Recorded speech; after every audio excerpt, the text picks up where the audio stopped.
وما توفيقي إلا بالله عليه توكلت وإليه أنيب. إن الحمد لله نحمده ونستعينه ونؤمن به ونتوكل عليه ونعوذ بالله من شرور أنفسنا ومن سيئات أعمالنا من يهده الله فلا مضل له ومن يضلل فلا هادي له ونشهد أن لا إله إلا الله ونشهد أن محمدا عبده ورسوله أما بعد فقد قال الله تعالى في القرآن الكريم فأعوذ بالله من الشيطان الرجيم بسم الله الرحمن الرحيم يا أيها الذين آمنوا اتقوا الله حق تقاته ولا تموتن إلا وأنتم مسلمون وقال الله تعالى في آية أخرى يا أيها الناس اتقوا ربكم الذي خلقكم من نفس واحدة وخلق منها زوجها وبث منهما رجالا كثيرا ونساء واتقوا الله الذي تساءلون به والأرحام إن الله كان عليكم رقيبا وقال الله تعالى في آية أخرى يا أيها الذين آمنوا اتقوا الله وقولوا قولا سديدا يصلح لكم أعمالكم ويغفر لكم ذنوبكم ومن يطع الله ورسوله فقد فاز فوزا عظيما. الحمد لله அல்லாஹுடைய மாபெரும் கிருபையினால் அல்லாஹ் சுப்ஹானஹு வ தஆலா நம்மீது கடமையாக்கிய இந்த ஜும்மா என்ற வணக்க வழிபாட்டை நிறைவேற்றுவதற்காக அவனுக்கு மிகவும் விருப்பமான அவனுடைய இல்லத்தில் நாம் எல்லாம் ஒன்றுகளும் இருக்கின்றோம். அல்ஹம்துலில்லாஹ். நம்முடைய வாழ்க்கையில் எல்லா நிலைகளிலும் அல்லாஹ்வை அஞ்சி நடக்கக்கூடிய ஒரு முஸ்லீமாக இருக்க வேண்டும் என எனக்கும் உங்களுக்கும் வசியத் செய்தவனாக என்னுடைய இந்த ஜும்ஆவின் முதல் உரையை ஆரம்பம் செய்கிறேன். அன்பின் இஸ்லாமிய உறவுகளை, அல்லாஹ் சுப்ஹானஹு வ தஆலா இந்த மனித சமூகத்திற்கு ஏராளமான அருள்கொடைகளை வழங்கியிருக்கின்றான். எந்த அளவுக்கு அப்படின்னா, அல்லாஹ் சுப்ஹானஹு வ தஆலா தன்னுடைய திருமறை குர்ஆனிலே கூறுகிறான், வ இன் தஅது நிஅமத்தல்லாஹி லா துஹ்ஸூஹா, நீங்கள் அவன் உங்களுக்கு செய்த அந்த அருள்கொடைகளை எண்ண முயன்றால் லா துஹ்ஸூஹா, அதனை ஒருபோதும் எண்ணிவிடவே முடியாது என்பதாக அல்லாஹ் சுப்ஹானஹு வ தஆலா தன்னுடைய திருமறை குர்ஆனிலே கூறுகிறான். அந்த அளவிற்கு இந்த மனித சமூகத்திற்கு அல்லாஹ் சுப்ஹானஹு வ தஆலா ஏராளமான அருள்கொடைகளை வழங்கியிருக்கின்றான். அவன் வழங்கிய அருள்கொடைகளிலேயே மிக முக்கியமான ஒரு அருள்கொடை, மேலும் மிகவும் சிறப்பு வாய்ந்த ஒரு அருள்கொடை இருக்கும் என்று சொன்னால் அதுதான் நாம் இன்று ஏற்றிருக்கக்கூடிய இந்த இஸ்லாமிய மார்க்கம் என்பது. காரணம் என்ன அப்படின்னா, ஏன் இந்த அருள்கொடை மிகப்பெரிய ஒரு அருள்கொடை என்று சொன்னால், ஒரு மனிதனுக்கு அல்லாஹ் சுப்ஹானஹு வ தஆலா எல்லா அருள்கொடைகளையும் கொடுத்து இந்த ஒரு அருள்கொடையை கொடுக்காம இருந்தால் அவன் நாளை மறுமையிலும் இம்மையிலையும் நஷ்டவாளியாக இருப்பான். அதே நேரத்தில் ஒரு மனிதனுக்கு அல்லாஹ் சுப்ஹானஹு வ தஆலா இந்த ஒரு அருள்கொடை, இந்த இஸ்லாம் என்ற ஒரு மகத்தான ஒரு அருள்கொடை மட்டும் கொடுத்து வேறு எந்த ஒரு அருள்கொடை கொடுக்காமல் இருந்தாலும் அவன் ஒருபோதும் நஷ்டவாளியாக இருக்க மாட்டான். காரணம் என்ன? அல்லாஹ் சுப்ஹானஹு வ தஆலா தன்னுடைய திருமறை குர்ஆனிலே கூறுகிறான், வமை யப்தகி கைரல் இஸ்லாமி தீனா ஃபலை யுக்பல மின்ஹு, ஒரு மனிதன் யார் ஒருவர் இஸ்லாமிய மார்க்கத்தை விட்டு வேறொரு மார்க்கத்தை தன்னுடைய வாழ்வியல் நடைமுறையாக எடுத்துக்கொள்கிறார்களோ ஃபலை யுக்பல மின்ஹு, அவரிடமிருந்து அது ஒருபோதும் ஏற்றுக்கொள்ளப்படாது. அவர் நாளை மறுமையில் எப்படி இருப்பார் என்று சொன்னால் மினல் ஹாசிரீன், நஷ்டவாளிகளில் ஒருவராக இருப்பார் என்பதாக அல்லாஹ் சுப்ஹானஹு வ தஆலா தன்னுடைய திருமறை குர்ஆனிலே கூறுகிறான். அப்போ அந்த அளவுக்கு மிக முக்கியமான ஒரு அருள்கொடை தான் இந்த இஸ்லாமிய மார்க்கம் என்பது. அது மட்டுமா, இந்த இஸ்லாமிய மார்க்கத்தை பொறுத்தவரை இந்த மார்க்கம் அல்லாஹ்வால் அங்கீகரிக்கப்பட்ட ஒரு மார்க்கம். இன்ன தீன இன்தல்லாஹில் இஸ்லாம், அல்லாஹ்விடத்திலே ஏற்றுக்கொள்ளப்பட்ட ஒப்புக்கொள்ளப்பட்ட ஒரு மார்க்கம் இருக்கும் என்று சொன்னால் நாம் இன்று ஏற்றுக்கொள்ளக்கூடிய இந்த இஸ்லாமிய மார்க்கம் ஒன்றுதான். இந்த மார்க்கத்தை தான் அல்லாஹ் சுப்ஹானஹு வ தஆலா ஏற்றுக்கொண்டு இருக்கிறான். இதுவும் ஒரு சிறப்பு. அது மட்டுமா, அல்லாஹ்வுடைய தூதர் ஸல்லல்லாஹு அலைஹி வஸல்லம் அவர்கள் இந்த மார்க்கத்தை பற்றி எப்படி கூறினாங்க அப்படின்னா, தரக்துக்கும் ஃபி மஹஜ்ஜத்தில் பைதா, நான் உங்களை எப்படி விட்டு சொல்கிறேன் என்று சொன்னால் வெள்ளையாக இருக்கக்கூடிய மார்க்கத்தின் பக்கம் விட்டு சொல்கிறேன். லைலுஹா கனஹாரிஹா, அந்த மார்க்கம் எப்படிப்பட்டது என்று சொன்னால் அதனுடைய இரவு கூட பகலை போன்று இருக்குமா. எப்படி அந்த மார்க்கத்துடைய, அந்த இஸ்லாமிய மார்க்கத்துடைய ஒரு இரவு இருக்கும் என்று சொன்னால் அந்த இரவு கூட பகலை போன்று இருக்கும். அந்த அளவுக்கு தெளிவான ஒரு மார்க்கத்தின் பக்கம் நான் உங்களை விட்டு செல்கிறேன் அல்லாஹ்வுடைய தூதர் சொன்னாங்க. அப்போ இந்த அளவுக்கு சிறப்பு வாய்ந்த ஒரு மார்க்கம், அல்லாஹ்வால் அங்கீகரிக்கப்பட்ட மார்க்கம், தெளிவான மார்க்கம், உண்மையான மார்க்கம். ஆனால் இந்த மார்க்கத்தை பின்பற்றக்கூடியவர்கள் எல்லா இடத்திலும் ஒடுக்கப்படுகிறார்கள், எல்லா இடத்திலும் தாக்கப்படுகிறார்கள். அப்படிதானே இன்னைக்கு நம்ம பார்ப்போம். பலஸ்தீனிலே நம்முடைய இஸ்லாமிய சகோதரர்கள் தாக்கப்படுகிறார்கள். இந்த உலகத்திலே இஸ்லாமை ஏற்றுக்கொண்ட ஒரே காரணத்தினால் தாக்கப்படக்கூடிய ஒரு அவல நிலையை நாம் காண முடியும். எதற்காக இந்த சமூகம் தாக்கப்படுகிறது, எதற்காக இஸ்லாமிய சமூகம் தாக்கப்படுகிறது என்று சொன்னால் அதற்குண்டான அழகான ஒரு காரணத்தை அல்லாஹ்வுடைய தூதர் ஸல்லல்லாஹு அலைஹி வஸல்லம் அவர்கள் கூறினார்கள். என்ன சொன்னாங்க? ஒரு முறை சஹாபாக்கள் இடத்தில் அல்லாஹ்வுடைய தூதர் சொல்றாங்க, யூஷிகுல் உம்மன் ததா அலைக்கும் கமா ததல் அக்லத்து இலா கஸஅதிஹா. ஒரு காலம் வரும், அந்த காலத்திலே மற்ற சமூகங்கள் எல்லாம் இணைந்து உங்களை தாக்குவார்கள், உங்கள் மீது பாய்வார்கள். அது எப்படி இருக்கும் அப்படின்னா கமா ததா அக்லத்து இலா கஸஅதிஹா. ஒரு பசியுள்ள ஒரு மனிதன் அந்த தட்டினை, சாப்பாடு தட்டினை பார்த்தா எப்படி பாய்வானோ அதே போன்று உங்கள் மீது பிற சமூகம் பாய்வார்கள் என்று அல்லாஹ்வுடைய தூதர் சொன்னாங்க. உடனே சஹாபாக்கள் கேட்டாங்க, அல்லாஹ்வுடைய தூதரே, அன்றைய நாளில் நாங்கள் குறைவானவர்களாக இருப்போமா, அன்றைய நாளில் நாங்கள் குறைவானவர்களாக இருப்போமா அப்படின்னு கேட்டதுக்கு அல்லாஹ்வுடைய சொன்னாங்க, இல்லை, அன்றைய தினத்தில் நீங்கள் மிகப்பெரிய வெள்ளத்தை போன்று இருப்பீர்கள், அதிகம் எண்ணிக்கை கொண்டு இருப்பீர்கள்.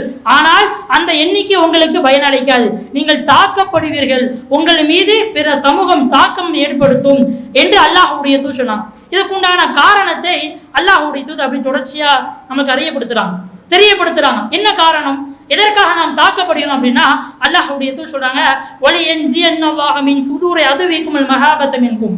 அல்லாஹ் என்ன செய்வான் அப்படின்னா உங்களை குறித்துண்டான பயத்தை எதிரிகளுடைய உள்ளத்திலிருந்து அல்லாஹ் எடுத்து விடுவான். என்ன செய்வான்? அல்லாஹ் நம்மை குறித்துண்டான பயத்தை நம்முடைய எதிரியுடைய உள்ளத்திலிருந்து அல்லாஹ் எடுத்து விடுவான். மேலும் வலி யக்திஃபன்னல்லாஹு ஃபீ குலூபிக்குமுல் வஹன, உங்களுடைய உள்ளத்திலே அல்லாஹ் சுப்ஹானஹு வ தஆலா உங்களுடைய உள்ளத்திலே வஹனை போட்டு விடுவான். அதற்காகத்தான் நீங்கள் தாக்கப்படுகிறீர்கள் என்பதாக அல்லாஹ்வுடைய தூதர் சொல்றாங்க. இப்போ பாருங்க, நாம இன்னைக்கு தாக்கப்படுறோம் அப்படின்னா இந்த வஹன் என்ற ஒரு கொடுமையான ஒரு நோய் நம்முடைய உள்ளத்தின் மீது வந்ததுனால தான், நம்முடைய உள்ளத்தின் உள்ளே இந்த வஹன் என்ற ஒரு அம்சம் புகுந்ததினால தான் நாம் தாக்கப்படுகிறோம். வஹன்னா என்ன? சஹாபாக்கள் கேட்காங்க, அல்லாஹ்வுடைய தூதரே மல் வஹன், வஹன்னா என்ன என்ற கேள்விக்கு அல்லாஹ்வுடைய தூதர் பதில் இருக்காங்க, ஹுப்பு துன்யா வ கராஹியத்துல் மௌத். என்ன விஷயம்? வஹனா என்ன? உலகத்தின் மீது அதிக மோகம் கொள்வதும், மேலும் கராஹியத்துல் மௌத் மரணத்தை வெறுப்பதும். இந்த இரண்டு காரணம்தான் இந்த முஸ்லிம் சமுதாயம் தாக்கப்படுவதற்குண்டான காரணம் என்பதாக அல்லாஹ்வுடைய தூதர் சொல்றாங்க. அப்போ அந்த அடிப்படையில அன்பின் இஸ்லாமியவர்களே, இந்த இரண்டு காரணத்தில் ஒரு காரணமான ஹுப்பு துனியா, உலகத்தின் மீது மோகம் கொள்கிறது என்ற விஷயத்தை தான் நம்ம இந்த ஜும்மால பார்க்க போறோம். என்ன விஷயம்? ஹுப்பு துனியா, உலகத்தின் மீது மோகம் கொள்வதை குறித்து மார்க்கம் நமக்கு என்ன சொல்லுது அப்படின்னா, அன்பின் இஸ்லாமியவர்களே, இந்த உலகத்துல படைக்கப்பட்ட எந்த ஒரு பொருளாக இருக்கட்டும், நிலம், நீர், காற்று, உயிரினங்கள், தாவரங்கள், கால்நடைகள், எந்த ஒரு விஷயமாக இருந்தாலும் இதை யாருக்காக அல்லாஹ் படைத்திருக்கான் அப்படின்னா தன்னுடைய திருமறை குர்ஆன் சொல்றான், ஹுவல்லதி ஹலக லகும் மா ஃபில் அர்தி ஜமீஆ. அவன் எப்படிப்பட்டவன் என்று தெரியுமா? ஹலக லகும், உங்களுக்காக அவன் படைத்தான், மா ஃபில் அர்தி ஜமீஆ, இந்த உலகத்தில் என்னவெல்லாம் இருக்கிறதோ அந்த அனைத்தையும், ஜமீஆ என்ற ஒரு வார்த்தை எல்லாம் பயன்படுத்துகிறான். எல்லா விஷயத்தையும் யாருக்காக படைத்தான்? ஹலக லகும், யாருக்காக படைச்சிருக்கான்? மனிதர்களுக்காக. இந்த மனிதர்கள் இந்த உலகத்தில் வாழ்வதற்காக அல்லாஹ் சுப்ஹானஹு வ தஆலா எல்லா படைப்புகளையும் இந்த மனித இனத்திற்கு படைத்திருக்கான். அது மட்டுமா, இந்த படைச்ச படைப்பை அல்லாஹ் எப்படி வச்சிருக்கான் அப்படின்னா மனிதனுக்கு விருப்பமான விஷயமாக வச்சிருக்கான். இந்த அல்லாஹ் படைத்த இந்த படைப்பின் பக்கம் மனிதன் தன்னுடைய விருப்பத்தை செலுத்தக்கூடிய ஒரு இயற்கையான ஒரு பண்பை அல்லாஹ் எல்லா மனிதனுக்கும் வச்சிருக்கான். அல்லாஹ் சூரத்துல் ஆலி இம்ரான் சொல்றான், ஸுய்யின லின்னாஸ், மக்களுக்கு, இந்த மனித சமூகத்திற்கு அழகாக்கப்பட்டுள்ளது. என்ன விஷயம்? ஹுப்பு ஷஹவாத், மனோ இச்சையை விரும்புவது என்ற ஒரு அம்சம் என்பது இந்த மனித சமூகத்திற்கு அழகாக்கப்பட்டுள்ளது. எப்படிப்பட்ட மனோ இச்சை? மினன் நிசா, பெண்கள், ஒல் பனீன, பிள்ளைகள், வல்கனாத்திரில் முகந்தரத்தி மினல் தஹபி வல் ஃபித்தா, தங்கம் வெள்ளி போன்ற பொருட்குவியல்களை விரும்புவது, மேலும் ஒல் ஹைலில் முசவ்வமா உயர்ந்த குதிரைகள், ஒல் அன்ஆம் கால்நடைகள், ஆடு மாடு ஒட்டகம் இதே போன்ற கால்நடைகள், ஒல் ஹரஸ் விளைச்சல்கள், இந்த அனைத்தையும் மனிதனுக்கு அழகாக்கி உள்ளோம், அழகாக்கப்பட்டது என்பதாக அல்லாஹ் சுப்ஹானஹு வ தஆலா சொல்றான். அப்போ இந்த உலகத்தில் படைக்கப்பட்ட எல்லா பொருளும் யாருக்காகத்தான்? மனிதர்களுக்காகத்தான். அதே நேரத்தில் அப்படி படைக்கப்பட்ட பொருள் மனிதனுக்கு எப்படி ஆக்கப்பட்டிருக்கு அப்படின்னா விருப்பத்திற்குள்ளாக ஆக்கப்பட்டது. இந்த நேரத்தில் நமக்கு ஒரு சந்தேகம் வரலாம், ஹுப்பு துனியா கூடாது, உலகத்தின் மீது வந்த ஆசை கூடாது அப்படின்னா அறவே கூடாதுன்னு பார்த்தா அப்படி கிடையாது. ஒரு மனிதன் இந்த உலகத்தில் உள்ள அல்லாஹ் ஹலாலாக்கிய விஷயத்தை விரும்பக்கூடாதா அல்லது அவன் துறவியாக தான் வாழ வேண்டுமா என்று கேட்டால் கண்டிப்பாக கிடையாது. ஹுப்பு துனியானா என்ன அர்த்தம் அப்படின்னா, ஹுப்பு துனியாவிற்கு உண்டான சரியான விளக்கம் அப்படின்னா அல்லாஹ் ஹலாலாக்கிய எந்த ஒரு பொருளையும் விரும்புவது என்பது தவறல்ல. அல்லாஹ் ஹலாலாக்கிய எந்த ஒரு பொருளையும் விரும்புவது என்பது தவறல்ல. ஆனால் அந்த விருப்பம் என்பது அல்லாஹ்வை நினைவு கூறுவதை விட்டும் தடுக்குமையானால், அல்லாஹ்வுடைய மார்க்கத்தை பின்பற்றுவதை விட்டும் அந்த விருப்பம் தடுக்குமையானால் அதுதான் ஹுப்பு துனியா. அதுதான் ஹுப்பு துனியா, உலக மோகம் என்பது. அல்லாஹ் சுப்ஹானஹு வ தஆலா தன்னுடைய திருமறை குர்ஆன் சொல்றானா இல்லையா?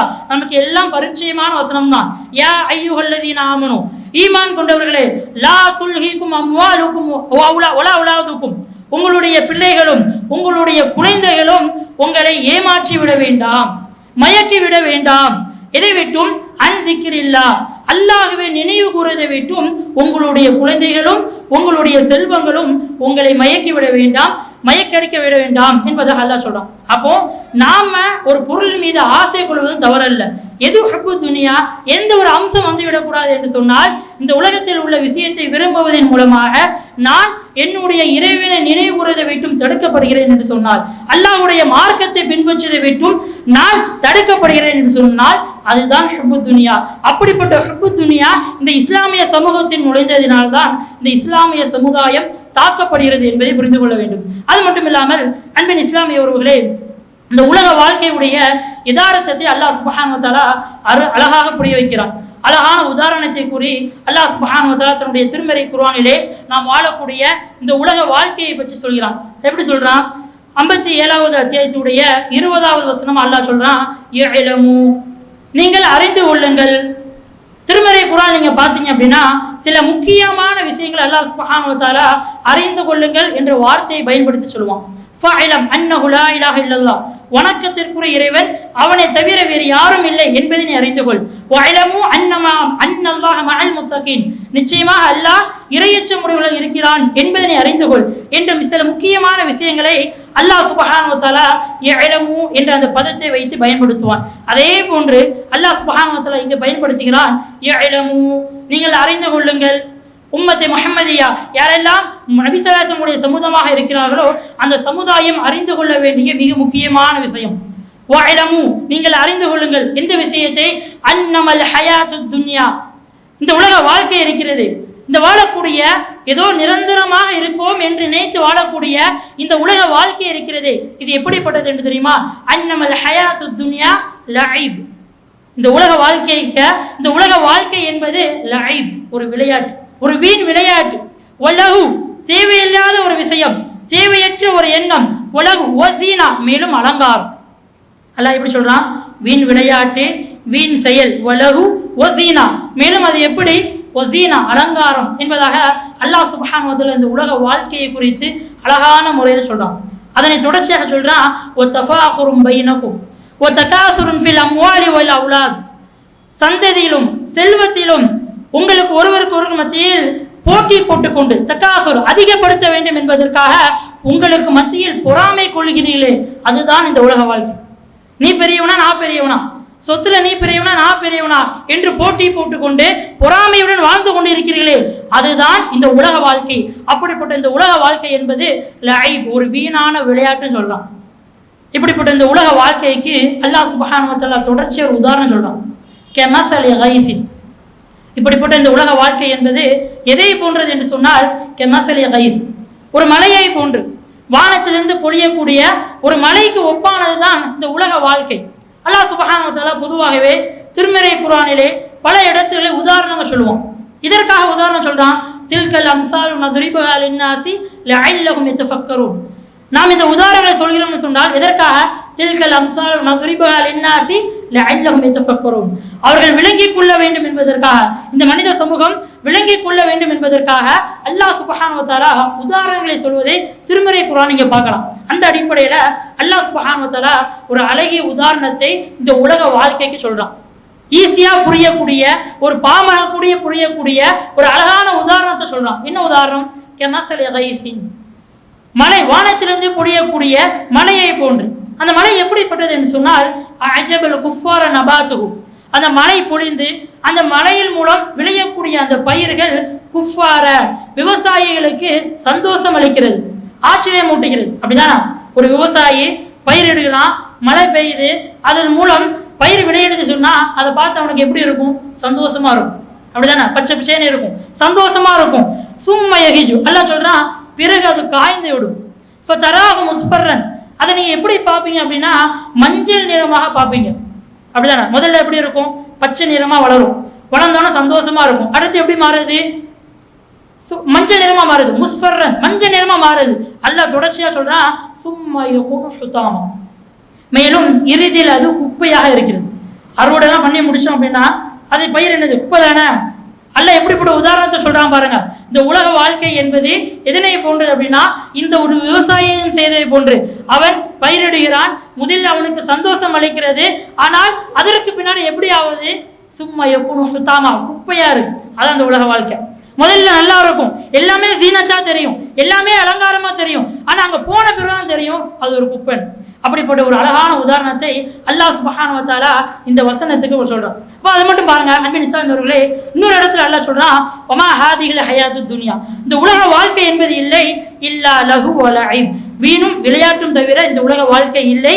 மேலும் வ இன்னத் தாரல் ஆகிரா, நாளை மறுமை இருக்கிறது, அந்த மறுமை இருக்கிறது, அந்த மறுமையுடைய வீடு இருக்கிறது, லஹியல் ஹைவான், அதுதான் உறுதியானது, நிலையானது. அப்போ ஒரு முஸ்லீம் புரிந்து கொள்ள வேண்டிய, ஒரு முஃமின் புரிந்து கொள்ள வேண்டிய அடிப்படையான விஷயம் என்ன அப்படின்னா இந்த உலக வாழ்க்கை என்பது நிரந்தரம் அல்ல. இந்த உலக வாழ்க்கை என்பது வீணும் விளையாட்டும் தான். அவன் எப்படி ஒப்பிட்டு பார்க்க வேண்டும் என்று சொன்னால், நாளை எனக்காக மறுமை இருக்கிறது, மறுமையில் அல்லாஹ் எனக்கு தயார் செய்த அந்த தாருல் ஆகிரா, சுவனம் என்பது இருக்கிறது என்ற ஒரு விஷயத்தை அடிப்படையாக கொண்டுதான் ஒரு முஃமினுடைய வாழ்க்கை அமைய வேண்டும். ஆனா பாருங்க, நம்முடைய சமூகத்துல, குறிப்பா இளம் வட்டாரத்துல, இளம் சமுதாயத்தில் எப்படிப்பட்ட ஒரு தாக்கம் இருக்கு அப்படின்னா, எப்படிப்பட்ட சிந்தனை இருக்கு அப்படின்னா, என்னடா மார்க்கத்தை பின்பற்றி இருக்கேன், என்ஜாய் பண்ணக்கூடிய லைஃப், இந்த டீனேஜ் என்பது என்ஜாய் பண்ணக்கூடிய லைஃப், தாடி வைக்கிறதா வயசான காலத்துல பார்த்துக்கிடுவோம், இபாதத்தா அதெல்லாம் பரவாயில்ல தொழுகலாம், ஹிஜாபா அது பார்த்துக்கலாம் அப்படின்னு மார்க்கத்தை புறந்தள்ளக்கூடிய ஒரு விஷயமா இருக்கு. பாருங்க, ஒரு மனிதன் இந்த உலகத்துல, ஒரு முஸ்லீம் இந்த உலகத்துல மார்க்கத்தை பின்பற்று என்பது கஷ்டம்தான், மாற்று கருத்தே கிடையாது, கஷ்டமா தான் இருக்கும். அல்ல அவருடைய தூதர் எப்படி சொன்னாங்க அப்படின்னா, அத்துன்யா, இந்த உலகம் இருக்கு தெரியுமா, இந்த உலகம் என்பது சிஜ்னுல் முஃமினீன், ஒரு முஃமினுக்கு, அல்லாஹ்வை ஏற்றுக்கொண்ட ஒரு முஃமினுக்கு இந்த உலகம் எப்படிப்பட்டது என்று சொன்னால் சிஜின், சிறைச்சாலை. இன்னைக்கு அல்லாஹ்வுடைய மாபெரும் கிருபையினால நம்ம எல்லாம் அல்லாஹ்வை ஏற்றிருக்கிறோம். இந்த உலகம் நமக்கு சிறைச்சாலை மாதிரியா இருக்கு, எல்லாமே சாப்பிடலாம், எல்லா தேவையும் நிறைவேற்றுறோம், சுகபோகமாக வாழ்றோம், சிறைச்சாலை மாதிரியா இருக்கு. ஆனா அல்லாஹ்வுடைய தூதர் என்ன சொல்ல வராங்க அப்படின்னா, சிஜ்னுல் முஃமினீன், ஒரு முஃமினுக்கு இந்த உலகம் சிறைச்சாலையை போல இருக்குது என்று சொன்னால் அவன் அந்த மார்க்கத்தை பின்பற்றக்கூடிய விஷயத்தில் அவனுக்கு சிறைச்சாலை மாதிரி இருக்கும். சுத்தி பார்த்தான் அப்படின்னா அவன் எல்லாம் பயங்கரமா ஜாலியா வாழுவான், பிறவர்களை எடுத்து பார்த்தால் அவன் நிம்மதியாக வாழ்வான், எல்லா தீமையும் செய்து வாழ்வான். ஆனால் ஒரு முஃமின் என்பது அப்படி வாழ முடியாது. இந்த உலகத்தில் வாழும் பொழுது அவனுக்கென்று அல்லாஹ் எப்படி வாழ வேண்டும் என்று ஒரு சட்டத்தை ஏற்றி உள்ளான். அந்த சட்டத்தின் அடிப்படையில் தான் அவனுடைய வாழ்க்கை இருக்க வேண்டும். அப்படி வாழும் பொழுது பல கஷ்டங்களை அவன் மேற்கொள்வான். சிஜ்னுல் முஃமினீன் எப்படி இருக்கும்? சிறைச்சாலை போன்று இருக்கும் ஒரு முஃமின் இந்த உலகத்தில் வாழும் பொழுது. அதே நேரத்தில் அல்லாஹ்வுடைய தூதர் சொன்னாங்க, ஓ ஜன்னத்துல் காஃபிர், காஃபிருக்கு எப்படி தெரியுமா இருக்கும் இந்த உலகம் என்பது? சூன பூஞ்சொலை மாதிரி இருக்குமா, சூனத்தை போன்று இருக்குமா. ஏன்னா அவனுக்கு என்று எந்த விதமான ஒரு கட்டுப்பாடும் கிடையாது, நிம்மதி அந்த உலகத்துல வாழுவான். ஆனா நாளை மறுமை நாளில் அந்த சூனம் என்பது அவனுக்கு பெரிய சிறைச்சாலையா இருக்கும். பண்பின் இஸ்லாமியவர்களே, இந்த விஷயத்தை நம்ம அதிகமாக புரிந்து கொள்ள வேண்டும். ஹுப்பு துனியா என்பது, உலக மோகம் என்பது, நான் இந்த மார்க்கத்தை பின்பற்றும் பொழுது நான் எந்த விஷயத்தை விரும்பினேனோ அந்த விஷயம் என்னை மறக்கடிக்கும் என்று சொன்னால் அதுதான் ஹுப்பு துனியா. அந்த ஒரு விஷயம் என்னிடத்தில் வரக்கூடாது என்பதற்காக அல்லாஹ் சுப்ஹானஹு வ தஆலா பல இடத்திலே தன்னுடைய திருமறை குர்ஆனிலே உபதேசம் செய்வதை பார்க்க முடியுது. அதே மாதிரி இந்த உலக வாழ்க்கை என்பது அல்லாஹ்விடத்தில் எப்படி அப்படின்னா, அல்லாஹ்வுடைய தூதர் சொன்னாங்க, லவ் கானத்தித் துன்யா, இந்த உலகம் என்பது இருந்திருந்தால் எப்படி, தஅதீலு இன்தல்லாஹி ஜனாஹ பஊதா, ஒரு கொசுவுடைய இறக்கை அளவிற்கு கூட அல்லாஹ்விடத்தில் இந்த உலகம் மதிப்புள்ளதாக இருந்திருந்தால், மா சகா காஃபிரன் ஷர்பதமா, மா சகா மின்ஹா ஷர்பதமா, அல்லாஹ் சுப்ஹானஹு வ தஆலா காஃபிருக்கு ஒரு சொட்டு தண்ணீர் கொடுத்திருக்க மாட்டான். ஒரு கவலை நீரை கூட அல்லாஹ் சுப்ஹானஹு வ தஆலா காஃபிருக்கு வழங்கியிருக்கவே மாட்டான். இப்போ பாருங்க, இந்த உலகம் என்பது அல்லாஹ் இடத்துல எப்படி இருக்கு அப்படின்னா, கொசுவுடைய இறக்கை இருக்க அந்த அளவுக்கு கூட மதிப்பில்லாத ஒரு விஷயமா இருக்கு. அல்லாஹ்வுடைய தூதர் சொன்னாங்க, இந்த உலகத்தை நாளை மறுமை நாளுடன் ஒப்பிட்டு பார்த்தோம் அப்படின்னா இந்த உலகம் எப்படி தெரியுமா இருக்கும், மத்துன்யா ஃபில் ஆஹிரா, உலகம் என்பது இல்லை, ஃபில் ஆஹிரா, மறுமையுடன் ஒப்பிடும் பொழுது இந்த உலக வாழ்க்கை என்பது இல்லை. இல்லா மிஸ்லுமா யஜலா அஹதுக்கும் உஸ்பஹு ஃபில் யம்மி ஃபல் யன்துர் பிமா தர்ஜா, எப்படிப்பட்டதாக இருக்கு அப்படின்னா, உங்களில் ஒருவர் கடல்ல தன்னுடைய சப்பாபா, அல்லாஹ்வுடைய தூதர் சொல்றாங்க, ஹதீஸ் அறிவிக்கப்படுது, சப்பாபா ஆள்காட்டி விரல் இருக்குல்ல, அந்த ஆள்காட்டி விரலை அந்த பஹர் கடலிலே முக்கி எடுத்துட்டு ஃபல் யன்துர் பிமா தர்ஜி, அதுலேருந்து என்ன சொட்டு வடியும், அதுதான் இந்த உலக வாழ்க்கை. மறுமையுடன் கம்பேர் பண்ணும் பொழுது, மறுமையுடன் ஒப்பிடும் பொழுது இந்த உலக வாழ்க்கை எப்படி அப்படின்னா, பெரிய கடல் இருக்கு, அந்த கடல்ல கையை விட்டுட்டு முக்கிட்டு எடுத்தோம் அப்படின்னா எத்தனை சொட்டு வரும், அதிகபட்சமா 10-15 சொட்டு வருமா, அவ்வளவுதான் இந்த உலக வாழ்க்கை. பஹர் தான் மறுமை வாழ்க்கை. அப்படிப்பட்ட ஒரு நிலையை அல்லாஹ்வுடைய தூதர் அழகான முறையில் புரிய வைக்காங்க. அன்பின் இஸ்லாமியர்களே, ஒருபோதும் இந்த உலகத்தின் மீது மோகம் கொண்டவர்களாக இருந்திடவே கூடாது. அது மட்டும் இல்லாம அல்லாஹ் சுப்ஹானஹு வ தஆலா எதற்காக இந்த உலகத்தில் உள்ள விஷயங்களை நமக்கு அழகாக்கினான் என்பதை புரிந்து கொள்ள வேண்டும். அவன் தான் படைச்சான், நமக்காகத்தான் படைச்சிருக்கான். இப்படி படைக்கப்பட்ட எல்லா பொருளையும் அல்லாஹ் சுப்ஹானஹு வ தஆலா எதற்காக நமக்கு அழகாக்கினான் அப்படின்னா ஒரே ஒரு விஷயம் தான். என்ன விஷயம்? அல்லாஹ் நம்மை சோதிப்பதற்காக.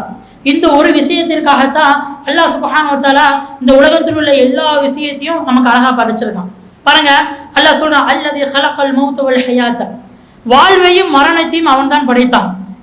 எதற்காக? லியப்லுவக்கும், உங்களை சோதிப்பதற்காக. ஒரு மனுஷன் இந்த உலகத்துல பிறக்கிறான் அப்படின்னா அவன் ஒன்று பிறப்பான், ஒரு இடத்துல மரணிச்சிருவான். இந்த உலக வாழ்க்கை என்பது இந்த கட்டத்தை என்பது அல்லாஹ் படைச்சிருக்கான். எதற்காக தெரியுமா? லியப்லுவக்கும், உங்களை சோதிப்பதற்காகத்தான்.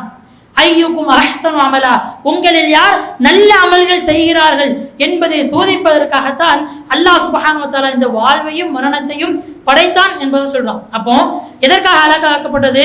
இந்த உலகத்திலே நான் இந்த மார்க்கத்தை பின்பற்றி வாழும் பொழுது அதிகமான சோதனை வரும். நல்லா தெரிஞ்சுக்கோங்க. எப்போ உண்மையான ஒரு முஃமினா இருக்கீங்களோ அல்லாஹ் சுப்ஹானஹு வ தஆலா அதிகமாக சோதிப்பான். என்ன செய்வான்? அதிகமாக சோதிப்பான். மை யுரீதுல்லாஹு பிஹி கைரன் யுஸீபு மின்ஹு, ஒரு மனிதனை அல்லாஹ் விரும்பினால் என்ன செய்வான்? யுஸீபு மின்ஹு, அவரை அல்லாஹ் சோதிப்பான். இன்னைக்கு நான் சோதிக்கப்படுறேன், அதிகமாக சோதிக்கப்படுறேன் அப்படின்னா அதுக்கு காரணம் என்ன தெரியுமா? நான் என்னுடைய மார்க்கத்தில் உறுதியாக இருக்கேன்னு அர்த்தம். அல்லாஹ்வுடைய தூதர் சொன்னாங்க, அஷத்து நாசி பலா, மனிதர்களையே அதிகமாக சோதிக்கப்பட்டவன் யாரு தெரியுமா? அல் அன்பியா, நபிமார்கள். சும்ம சாலிஹூன், பிறகு நல்லவர்கள். இவர்கள் தான் மனிதர்களையே அதிகமாக சோதிக்கப்பட்டான். காரணம் தெரியுமா? இபுத்தல ரஜுலு, ஒரு மனிதன் சோதிக்கப்படுவான் அலா ஹஸ்பி தீனி, தன்னுடைய மார்க்கம் அவன் இடத்துல எப்படி இருக்கோ அந்த அளவுக்கு சோதிக்கப்படுவான். ஃபைன் கான ஃபி தீனிஹி ஸல்பன் இஷ்தத பலாஹு, ஒரு மனிதன் மார்க்கத்திலே உறுதியாக இருந்தால் இஷ்தத பலாஹு, அவனுடைய சோதனை என்பதும் உறுதியாக இருக்கும். ஃபைன் கான ஃபி தீனிஹி ரிக்கா, ஒரு மனிதன் தன்னுடைய மார்க்கத்தில் சாதாரணமாக இருந்தால் அவன் எப்படி சோதிக்கப்படுவான் என்று சொன்னால் இபுதலா அலா ஹஸ்பி தீனி, அவனுடைய மார்க்கத்துக்கு ஏற்ப சோதிக்கப்படுவான். அப்போ சோதனை என்பது எல்லா மனுஷனுக்கும் இருக்கும். ஒரு சோதனையுடைய காலத்தில் நம்ம செய்ய வேண்டிய அடிப்படையான விஷயம் என்ன அப்படின்னா பொறுமைசாலியா இருக்கும். என்ன செய்யணும்? பொறுமைசாலியா இருக்கும். இந்த உலகம் என்பது அழகாக்கப்பட்டுள்ளது. எதற்காக அழகாக்கப்பட்டுள்ளது என்று சொன்னால் அல்லாஹ் மனிதர்களை சோதிப்பதற்காகத்தான் இந்த விஷயங்களை எல்லாம் அல்லாஹ் சுப்ஹானஹு வ தஆலா அழகா படைச்சிருக்கான். அப்படிப்பட்ட அந்த சோதனையுடைய காலகட்டத்தில் நாம செய்ய வேண்டிய அடிப்படையான விஷயம் என்ன அப்படின்னா வபஷ்ஷிரி சாபிரீன், பொறுமையாளர்களுக்கு நற்செய்தி சொல்வாயாக அப்படின்னு அல்லாஹ் சுப்ஹானஹு வ தஆலா சொல்வதை போன்று நம்முடைய சோதனையுடைய காலகட்டத்தில் நம்ம எப்படி இருக்கும் அப்படின்னா பொறுமை உடையவளாக இருக்கும். பொறுமைனா என்னங்க? பொறுமை நம்ம என்ன நினைச்சு வச்சிருக்கோம்? யாராவது அடிச்சா அமைதியா இருக்கிறது, அல்லது திட்டுனா அமைதியா இருக்கிறது, அதுதான் பொறுமை. அப்படின்னு நினச்சி வச்சிருக்கோம். அது மட்டும் தான் பொறுமை நினச்சி வச்சிருக்கோம். ஆனால் பொறுமை என்ன அப்படின்னா ஷேக் இப்னு பாஸ் சொல்றாங்க, அஸ்ஸப்ரு ஸலாஸத்து அன்வா, பொறுமை என்பது 3 வகைப்படும். பொறுமை என்பது 3 வகைப்படும். அல்லாஹ் சொல்றான் முபஷ்ஷிரி சாபிரின், பொறுமையாளுக்கு நற்செய்தி சொல்லுங்க. அல்லாஹ் சொல்றான் பொறுமை என்பது 3 வகைப்படும் என்பதாக ஷேக் இப்னு பாஸ் சொல்றாங்க. என்ன 3 வகை அப்படின்னா, அஸ்ஸப்ரு அலா தஆ, கட்டுப்படக்கூடிய விஷயத்துல பொறுமையா இருக்கும். அல்லாஹ்விற்கு கட்டுப்படக்கூடிய விஷயத்துல பொறுமையா இருக்கும். ஃபஜ்ர் தொழுது கஷ்டமா தான் இருக்கும், அதிகாலையில் எஞ்சி வருது கஷ்டமா தான் இருக்கும், அந்த நேரத்தில் மூஞ்ச கழுவுறது கஷ்டமா தான் இருக்கும். அதெல்லாம் விட்டு விட்டு அல்லாஹ்விற்கு கட்டுப்படக்கூடிய விஷயத்திலே பொறுமையாளியாக ஒரு மனிதன் இருக்க வேண்டும். அதே நேரத்தில் அஸ்ஸப்ரு அலல் மஅசியா, பாவத்தை விட்டு விலகியதை விட்டும் ஒரு மனிதன் பொறுமையாக இருக்கணும். அவனுக்கு முன்னாடி எப்படி இருக்கும் அப்படின்னா, இந்த உலகத்துல எல்லா விஷயமும் அழகாக்கப்பட்டிருக்கும். அவன் பாவத்தை செய்ய நினைப்பான், அந்த பாவத்தை விட்டு விலகுவதும் பொறுமை. ஷேக் இப்னு பாஸ் சொல்றாங்க. அதே போன்று அஸ்ஸப்ரு அலல் மசாயிப், நமக்கு ஏற்படக்கூடிய அந்த சோதனையில் நாம் பொறுமையாக இருப்பது. இந்த 3 பொறுமையும் குல்லுஹா வாஜிபுன், ஒவ்வொரு முஸ்லிம் மீது கடமை என்பதாக சொல்றாங்க. இப்போ பாருங்க, நாம பொறுமையுடைய காலத்தில் எப்படி இருக்கும் அப்படின்னா, அல்லாஹ்விற்கு கட்டுப்படக்கூடியவளாக, மேலும் பாவத்தை விட்டு விலகியவளாக, மேலும் அதே நேரத்தில் நமக்கு ஏற்படக்கூடிய சோதனையில் பொறுமை உள்ளவர்களாக இருந்தால்தான் உண்மையான சாபிர் என்பதை புரிந்து கொள்ள வேண்டும். அன்பின் இஸ்லாமிய உறவுகளை, வரக்கூடிய காலங்களில் ஹுப்பு துனியா, உலகம் மோகம் அல்லாதவர்களாக நல்ல முறையில் வாழக்கூடிய நன்முஸ்லிமாக அல்லாஹ் சுப்ஹானஹு வ தஆலா என்னையும் உங்களையும் ஆக்கி அறிவு புரிவானாக. வ ஆகிரு தஅவானா அல்ஹம்துலில்லாஹி ரப்பில் ஆலமீன். வல்லாஹு லி தௌஃபீக். அஸ்ஸலாமு அலைக்கும் வ ரஹ்மத்துல்லாஹி வ பரகாத்துஹு.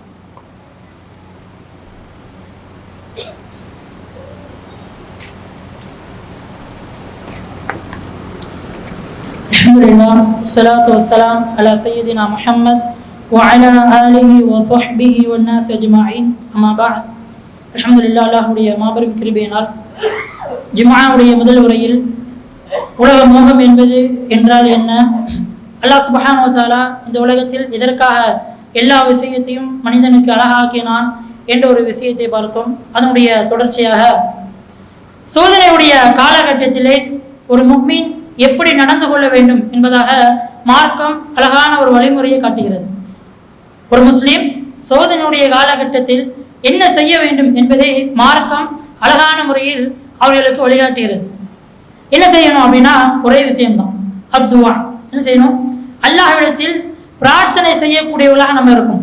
ஏன்னா துவா என்பது மார்க்கத்தில் மிக முக்கியமான ஒரு அம்சம். அத்துவாவு ஹுவல் இபாதா, பிரார்த்தனை தான் வணக்க வழிபாடு.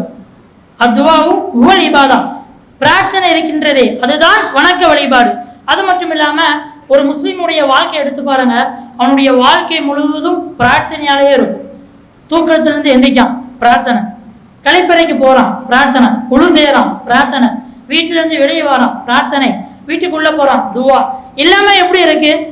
ஒரு மனிதனுடைய, ஒரு முஸ்லீமுடைய வாழ்க்கையில எல்லாமே பிரார்த்தனையா இருக்கும். அதே போன்றுதான் மார்க்கம் வழிகாட்டும். அதே மாதிரி அத்துவாவு சிலாஹுல் முஃமினீன், துவா என்பது முஃமினுடைய ஆயுதம். அல்லாஹ் அப்படி சொன்னாங்க, துவா என்பது, பிரார்த்தனை என்பது ஒரு முஸ்லீமுடைய, ஒரு முஃமினுடைய ஆயுதம் என்பதாக அல்லாஹ்வுடைய சொன்னாங்க. அப்ப அந்த அடிப்படையில சோதனையுடைய காலகட்டத்தில் நாம் எல்லாம் அல்லாஹ்விடத்தில் பிரார்த்தனை செய்யக்கூடியவர்களாக இருக்கணும். என்ன பிரார்த்தனை செய்வது அப்படின்னா, அல்லாஹ்வுடைய தூதர் ஸல்லல்லாஹு அலைஹி வஸல்லம் சொல்றாங்க, மாமின் முஸ்லிமின் துஸீபுஹு முஸீபா, ஒரு முஸ்லீம் இருக்கின்றான், அந்த முஸ்லீமுக்கு ஒரு சோதனை வருகிறது. ஃபயகூலு, அந்த சோதனை அவன் சொல்றான், மா அமரல்லாஹ், அல்லாஹ் ஏவியதை சொல்கிறான். அல்லாஹ் என்ன ஏவனா சோதனை காலத்துல? அல்லதீன இதா அஸாபத்துஹும் முஸீபா காலு இன்னா லில்லாஹி வ இன்னா இலைஹி ராஜிஊன். இந்த வாசகத்தை ஒரு முஸ்லீம் சொல்றான். ஒரு முஸ்லீமுக்கு சோதனை வருது, சோதனை வந்த உடனே இந்த ஒரு வார்த்தையை சொல்றான், இன்னா லில்லாஹி வ இன்னா இலைஹி ராஜிஊன். இது குர்ஆனில் உள்ள வாசகம். அல்லாஹ்வுடைய தூதர் அதற்கு அதிகப்படியாக சொல்லித்தராங்க, அல்லாஹும்ம அஜுர்னி ஃபி முஸீபதி, இறைவா என்னுடைய சோதனையில் எனக்கு நீ கூலி வழங்கு. அஜுர்னி, எனக்கு நீ கூலி வழங்கு. அதே போன்று அதை விட சிறந்த ஒன்றை எனக்கு பகரமாக தா என்பதாக அல்லாஹ்விடத்தில் ஒரு மனிதன், ஒரு முஸ்லீம் பிரார்த்தனை செய்தால் அதனை தொடர்ந்து அல்லாஹ்வுடைய சொல்றாங்க, இல்லா அஹ்லஃபல்லாஹு லஹு கைரம் மின்ஹா. ஒரு மனிதன் இப்படி பிரார்த்தனை செய்தான் என்று சொன்னால் அந்த பிரார்த்தனைக்கு பதிலாக அல்லாஹ் சுப்ஹானஹு வ தஆலா அந்த சோதனையில் அவன் என்னவெல்லாம் கஷ்டப்பட்டானோ அதையெல்லாம் விட சிறந்த ஒன்றை அல்லாஹ் சுப்ஹானஹு வ தஆலா அவனுக்கு வழங்குவான் என்பதாக அல்லாஹ்வுடைய தூதர் சொல்றாங்க. அப்ப இந்த துவாவை அதிகமாக நம்முடைய சோதனையுடைய காலகட்டத்தில் ஓதக்கூடிய ஒரு நல் முஸ்லீமாக இருக்க வேண்டும். இந்த உலகத்தில் வாழக்கூடிய எல்லா நிலையிலும் அல்லாஹ்வை அஞ்சு வாழக்கூடிய, அதே நேரத்தில் பொறுமையாக இருக்கக்கூடிய, மேலும் இறையச்சம் உடையவராக இருக்கக்கூடிய ஒரு நல்பாக்கியத்தை அல்லாஹ் சுப்ஹானஹு வ தஆலா எனக்கும் உங்களுக்கும் ஆக்கி தருவானா என்று கூறி என்னுடைய ஜும்மாவின் 2வது உரையை நிறைவு செய்கிறேன். வ ஆகிரு தஅவானா அல்ஹம்துலில்லாஹி ரப்பில் ஆலமீன். வல்லாஹு வலி தௌஃபீக். இன்னல்லாஹ யஅமுருக்கும் பில் அத்லி வல் இஹ்சான் வ ஈதாஇ தில் குர்பா வ யன்ஹா அனில் ஃபஹ்ஷாஇ வல் முன்கர் வல் பகி يعظكم لعلكم تذكرون ولذكر الله أكبر والله يعلم ما تصنعون.